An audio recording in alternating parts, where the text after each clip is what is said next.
So for this past month, I had high hopes of creating a lot of content around the lesser known wine regions and grape varietals. And I still plan to do that this month, but I got a little derailed these past few weeks as I took on this full-time job at a local winery that I love here in Oregon with their head winemaker, helping with their filtration and bottling for their 2021 whites and rosés. It was such an awesome learning experience and really long hours. I'm exhausted, but I'm really glad that I learned that side of the winemaking business, and it just was, I can't speak highly enough of the experience that I got these last few weeks, but I wanted to pop in quickly because as I was learning a lot about filtering wine and the whole bottling process, I thought it was an interesting topic because you do see so many wines out there, and some will be filtered and some will be unfiltered. And so as a consumer, it's important to understand the differences in the wines and then also just get a feel for what your style preference is. If you like unfiltered, if you enjoy the more consistent and stable wine of a filter, so I think it, I just thought it's an interesting topic. So I wanted to discuss it quickly. So there's so much to chat about when it comes to filtering wine and the process behind it and the science behind it, but wanted to keep it really brief today. So really just a quick overview with filtering wine. It's done right before bottling, and you are taking out those, any additional yeast particles or sediment in the wine and bacteria.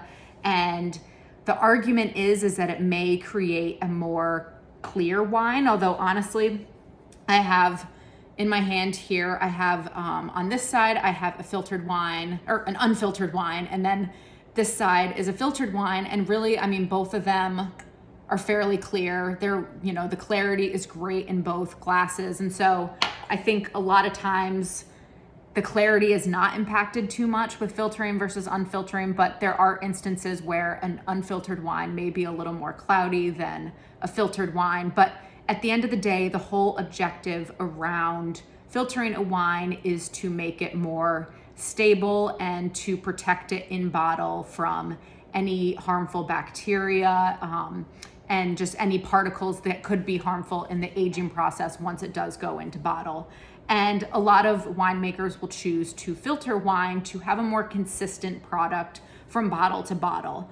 But, there's an argument out there that having wine that's unfiltered is the most truest expression of a wine, and that when you go to filter a wine, you can really strip away a lot of those amazing aromas and unique characteristics of the wine. And it was really interesting when I was working these last few weeks at this local winery helping with their filtration process, because we actually did a side-by-side comparison of the wine before it went into the filter and then after it went into the filter. And it was really interesting to see because I did notice a difference. I thought the unfiltered wine was a lot more aromatic and just had a little bit more funk and characteristic to it. And when it went through the filter, it seemed to tighten up a bit in the glass and not have, just not be as intense and aromatic as the before wine. So anyways, I think in the wine community, this continues to be a debate around what is best, if you like filtered wine versus unfiltered. But at the end of the day, I think what is best to do as a consumer is just to try as much wine as possible and develop your own opinions and do some side-by-side comparisons like I am here, and form your own opinion. So I would love to hear in the comments if you have a preference or if you have any opinions about filtered versus unfiltered wine. And that's it for today. Okay, bye.